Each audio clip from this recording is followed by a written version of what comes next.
Assalamualaikum warahmatullahi wabarakatuh. Kita lanjutkan pembahasan kita masih tentang tema biaya konversi. Nah, kali ini kita akan menyambung pembahasan di video sebelumnya tentang konsep dasar biaya konversi. Sekarang kita telisik masuk lebih dalam, kita bahas lebih dalam lagi terkait dengan biaya konversi. Yang pertama, yaitu tentang labors atau biaya tenaga kerja. Tadi sudah kita bahas bahwa untuk direct material itu berubah, berganti menjadi finished goods atau produk jadi yang siap untuk dijual, maka pasti ada aktivitas pengubahan. Aktivitas pengubahan atau aktivitas proses produksi itu yang melakukan atau yang menjalankan adalah para karyawan atau tenaga kerja. Nah, tenaga kerja atau karyawannya itu tidak gratisan, mereka pasti dibayar atau diberi upah. Ya, sehingga kalau kita berbicara tentang tenaga kerja, biaya tenaga kerja, maka kita sedang berbicara bahwa biaya tenaga kerja itu merupakan gaji atau upah atau bonus atau imbalan kerja yang diberikan kepada para karyawan perusahaan. Dalam hal ini tentu saja adalah perusahaan manufaktur. Jadi biaya tenaga kerja itu mencakup gaji atau upah atau bonus atau imbalan kerja yang diberikan kepada para karyawan oleh perusahaan. Nah, terkait dengan biaya tenaga kerja, treatment atas biaya tenaga kerja itu nanti akan didasarkan kepada hubungannya dengan produk. Kan kita sudah bahas di penjelasan video sebelumnya bahwa biaya di perusahaan manufaktur, kalau kita lihat di laporan laba rugi, maka dapat digolongkan ke dalam biaya produksi dan biaya non produksi. Nah, biaya tenaga kerja itu sendiri itu juga mencakup, ada yang terkait dengan proses produksi, ada juga yang tidak terkait dengan proses produksi. Maka treatment atas biaya tenaga kerja itu akan berbeda-beda tergantung kepada biaya tenaga kerjanya itu digunakan untuk apa, dibayarkan kepada siapa, dalam rangka mengerjakan apa. Oke, kita bahas satu persatu. Ada biaya tenaga kerja yang dia berhubungan dengan proses produksi secara langsung. Saya ulang, ada biaya tenaga kerja yang berhubungan dengan proses produksi secara langsung. Nah, biaya tenaga kerja yang dimana pekerjaannya itu berhubungan dengan proses produksi secara langsung itu disebut sebagai biaya tenaga kerja langsung atau direct labors.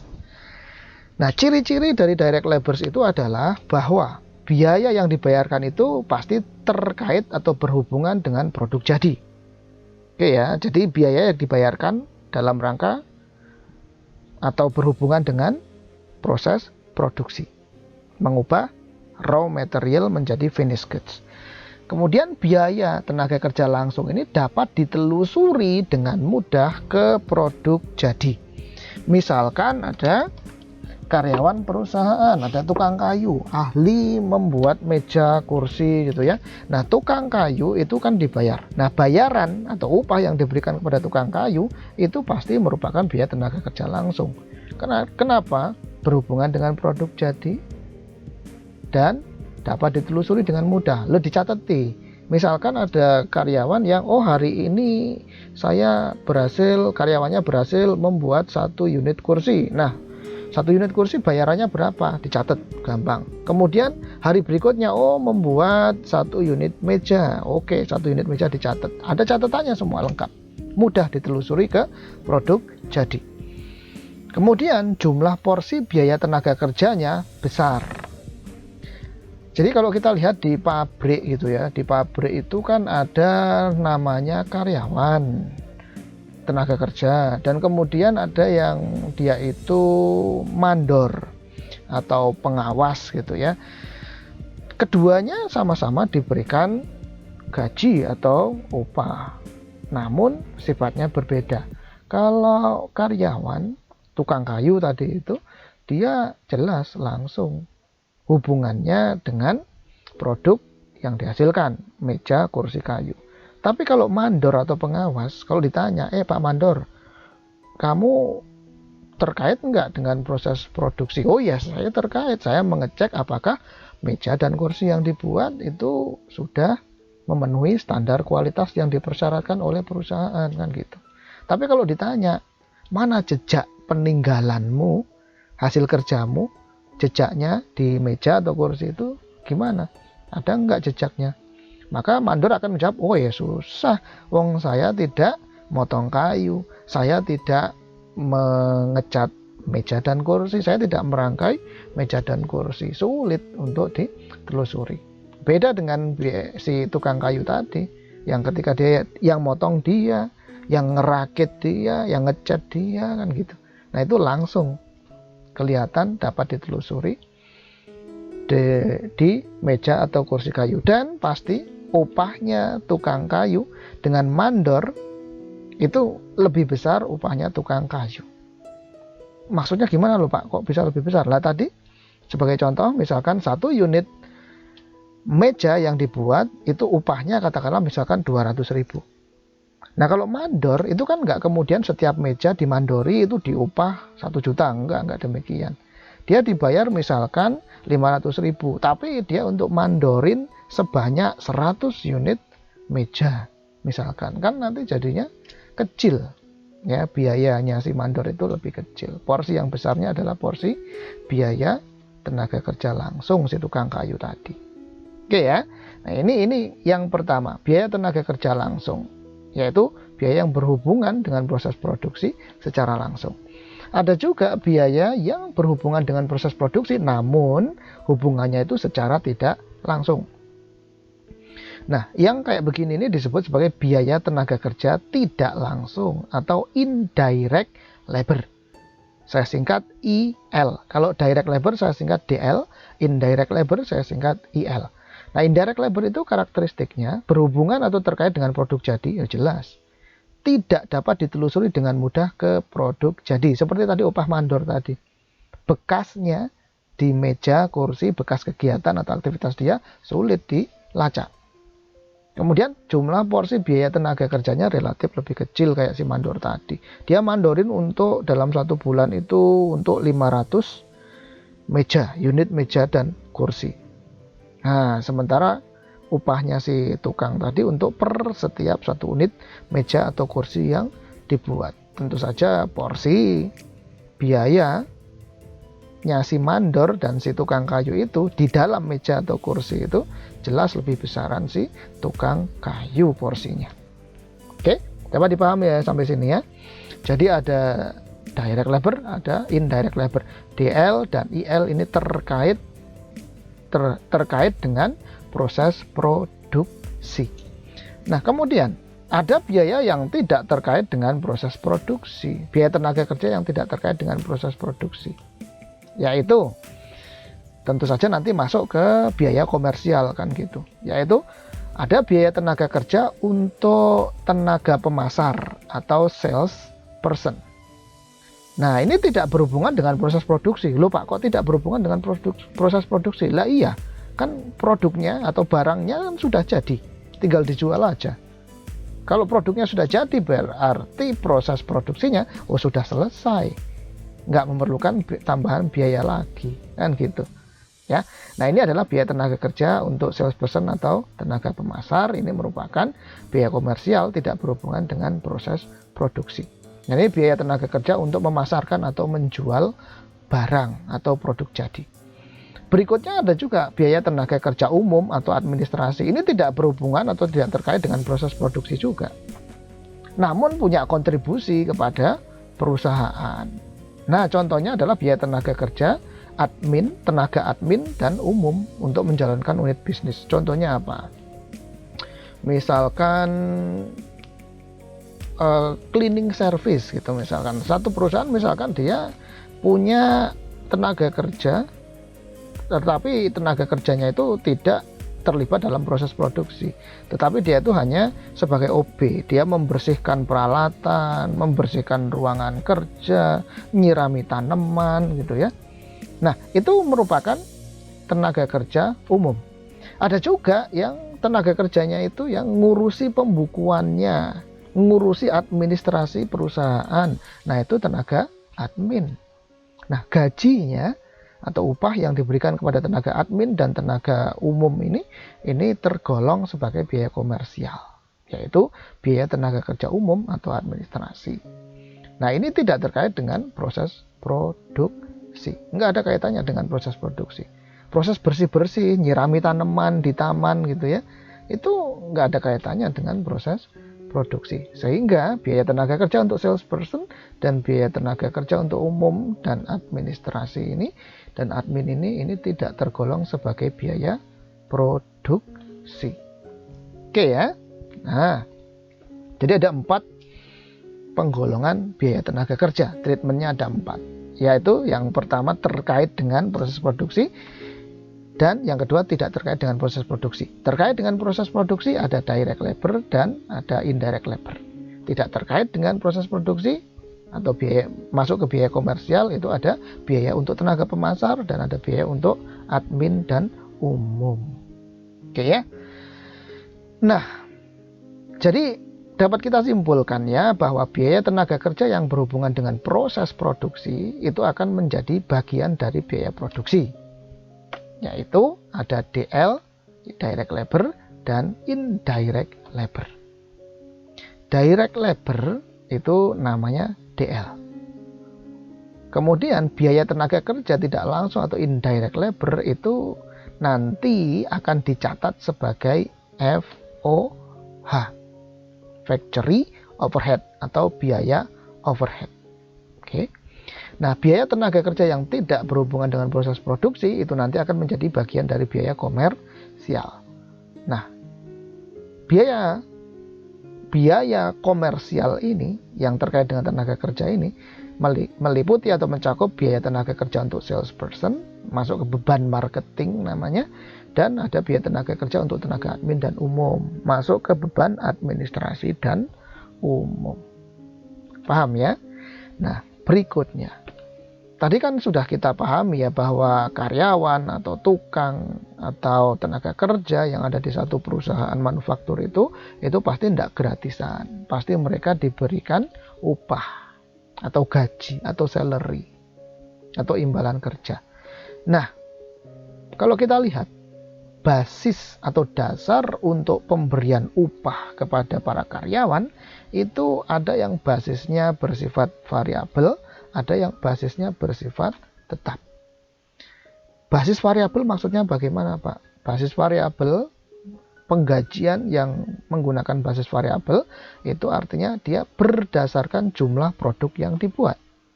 Contohnya misalkan berdasarkan jumlah produk yang dibuat seperti tadi saya sampaikan. Misalkan setiap 1 unit kursi yang dibuat oleh tenaga kerja itu nanti tenaga kerjanya akan dibayar 150.000. Itu namanya based on jumlah produk yang dibuat. Ada juga yang berdasarkan jumlah jam kerja. Kalau karyawan itu jam kerjanya semakin banyak, maka nanti upah atau gajinya semakin besar. Nah, itu namanya basisnya variabel. Jadi kan semakin banyak produk yang dibuat, gajinya semakin tinggi. Semakin lama jam kerja yang dia buat, yang dia lakukan, maka kemudian upah yang dia terima akan semakin besar. Oke ya. Jumlah biaya tenaga kerja, kalau yang basis variabel, jumlah biaya tenaga kerja yang dibayarkan, dia akan berubah-ubah dari satu periode ke periode lainnya, tergantung kepada berapa jumlah produk yang dibuat atau tergantung kepada jumlah jam kerja yang dia laksanakan. Nah, basis variabel ini, biaya tenaga kerja yang menggunakan basis variabel ini nanti akan memiliki tarif pengupahan yang didasarkan pada pemicu biayanya, pada cost drivernya. Misal, jumlah produk yang dibuat, lama jam kerja yang dia laksanakan, kan gitu. Itu basisnya variabel. Jadi dari bulan ke bulan nanti jumlah gaji atau tenaga kerja, upah tenaga kerjanya akan berbeda-beda, sehingga disebut basisnya variabel. Oke. Nah, Berikutnya ada juga yang gaji atau salary-nya itu atau upahnya itu didasarkan kepada basis yang sifatnya konstan, basis tetap. Nah, kalau basis tetap artinya nanti upah tenaga kerjanya itu berdasarkan pada kalau basis tetap itu bukan berdasarkan pada jumlah produk yang dibuat. Ini saya ganti. Ini berdasarkan ukuran konstan. Ya, ukuran konstan. Misalnya apa? Misalnya bulanan, kemudian mingguan, atau ada juga yang harian. Oke, dan lain-lain. Oke ya. Jadi basis tetap itu dia tidak akan dikaitkan dengan output yang dihasilkan atau lamanya dia bekerja. Basis tetap itu menggunakan ukuran yang bersifat konstan. Misalnya bulanan, mingguan, harian. Seperti misalkan PNS. PNS itu diberikan gaji bulanan. Jumlahnya konstan terus tiap bulan. Mau dia bekerjanya lama atau tidak, mau outputnya banyak atau sedikit, ya tetap aja gajinya konstan segitu. Itu namanya basis tetap, menggunakan ukuran konstan. Nah, kalau basis tetap itu ciri-cirinya jumlah biaya tenaga kerja yang dibayarkan itu jumlahnya tetap dari satu periode ke periode berikutnya. Sama terus gajinya, nggak berubah-ubah. Nah, basis tetap itu memiliki tarif pengupahan yang tidak didasarkan kepada cost driver. Saya ulang, basis tetap ini biaya tenaga kerjanya tidak didasarkan kepada cost driver atau pemicu biaya. Nah, kalau gitu didasarkan pada apa? Didasarkan kepada periode waktu. Misalkan tadi bulanan atau mingguan. Nah, itu basis tetap. Kalau diacukan kepada sifat atau perilaku biaya, maka basis variabel ini akan menghasilkan biaya tenaga kerja yang bersifat variabel atau variable cost. Sementara kalau dia perusahaan menggunakan basis tetap untuk pengupahan atau penggajiannya, maka sifat perilaku biayanya adalah fixed cost atau biaya tetap, jumlahnya konstan. Oke. Nah, berikutnya kita lihat mengenai pencatatan atas biaya tenaga kerja. Pencatatan biaya tenaga kerja. Sekarang, bagaimanakah secara akuntansi biaya tenaga kerja itu harus dicatat? Nah, direct labor yang telah dibayarkan dicatat dengan jurnal work in process di debit, kemudian kas-nya di kredit. Tadi yang biaya tenaga kerja yang dibayarkan kepada tukang tadi ya, tenaga kerja langsung, mencatatnya tentu saja akan dibebankan ke produk biaya tenaga kerjanya itu. Pembebanan ke produk yang akan dijual itu diwakili oleh akun yang bernama work in process. Ini menunjukkan bahwa proses produksinya belum selesai. Nanti kalau kemudian proses produksinya sudah selesai atau persentase penyelesaiannya sudah 100%, maka work in process ini akan berganti menjadi finished goods. Nah, jadi kalau WIP ini, work in process ini, maka barangnya belum selesai. Oke, jadi ini pencatatan untuk pembebanan biaya tenaga kerja langsung atau DL. WIP pada kas. Kemudian, bagaimana pencatatan atas biaya tenaga kerja yang tidak langsung atau indirect labor? Indirect labor itu merupakan bagian dari factory overhead atau biaya overhead. Maka mencatatnya indirect labor akan dibebankan ke biaya overhead atau nama akunnya adalah FOH Control, Factory Overhead Control. Kemudian kan dia membayarkan gaji atau upah perusahaan itu, maka kemudian kasnya akan berkurang di kredit. Paham ya?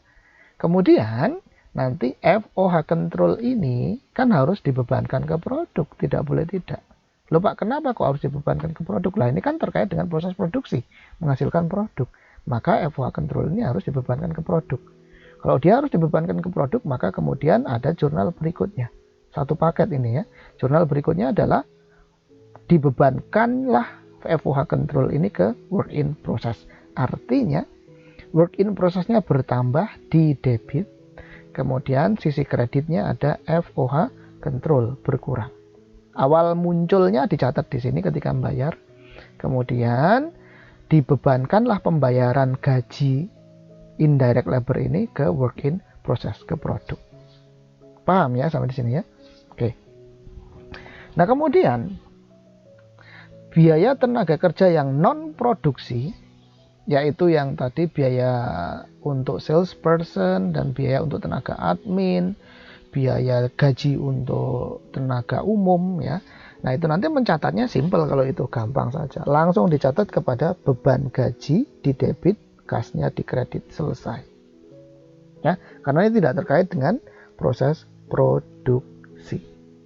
Paham ya sampai di sini ya? Oke, jangan sampai keliru.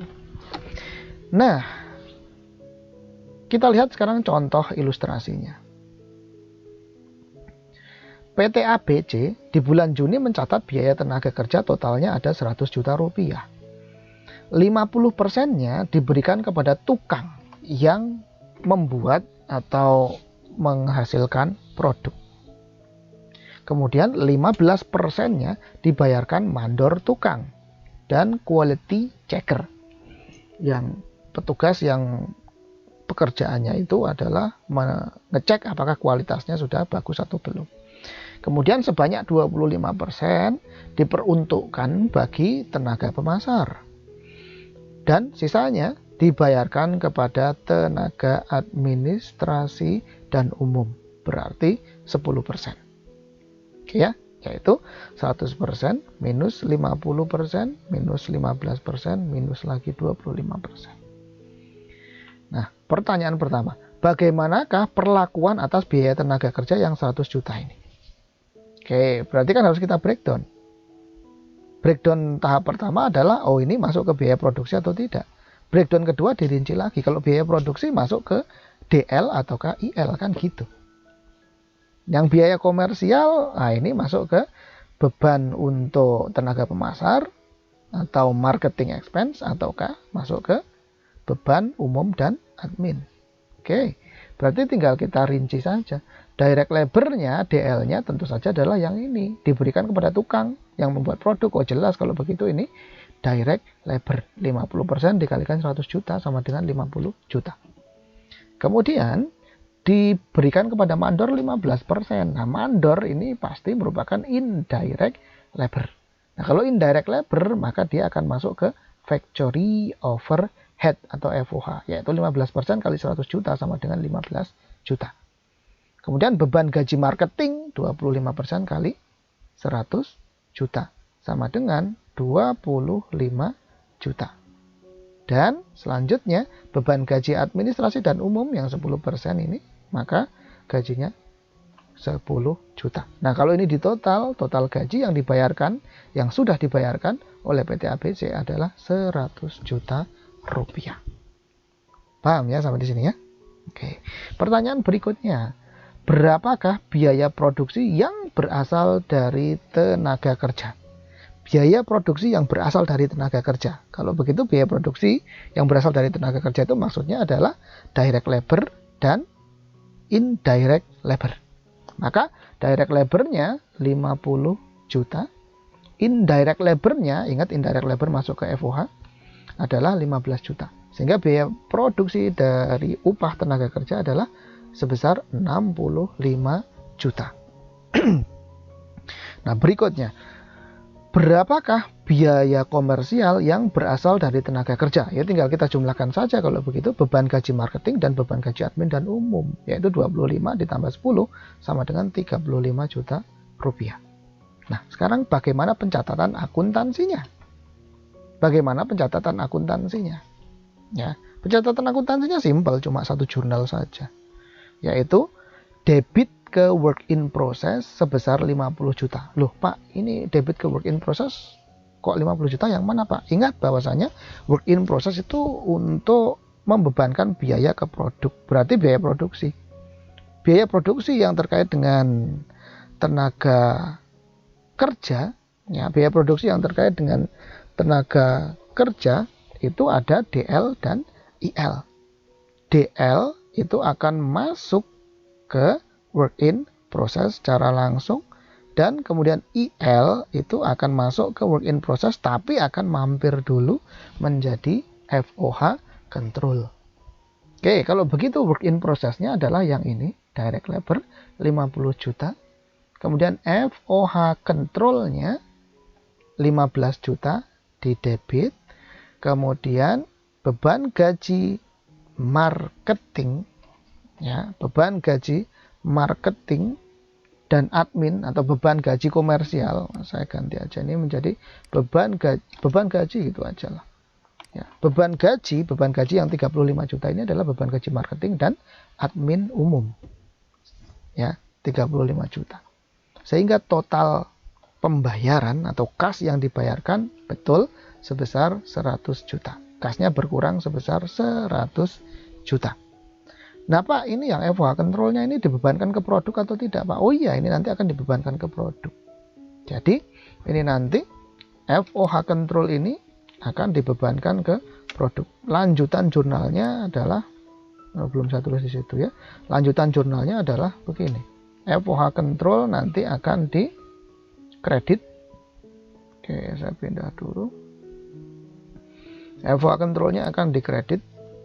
Debitnya adalah work in process. Oke, saya pastekan di sini. Jadi nanti kemudian ada work in process di debit sebesar 15 juta. Oke. Ini 15 juta. Oke, ini saya pindah dulu. Oke, jadi gini ya. Nanti ujung-ujungnya work in process-nya akan ketambahan biaya tenaga kerja sebesar 65 juta yang ini tadi, yaitu 50 jutanya ini merupakan direct labor dan 15 jutanya ini merupakan indirect labor. Oke, paham ya sampai di sini ya? Oke. Sudah selesai pembahasan kita terkait dengan direct labor atau biaya tenaga kerja. Oke, terima kasih.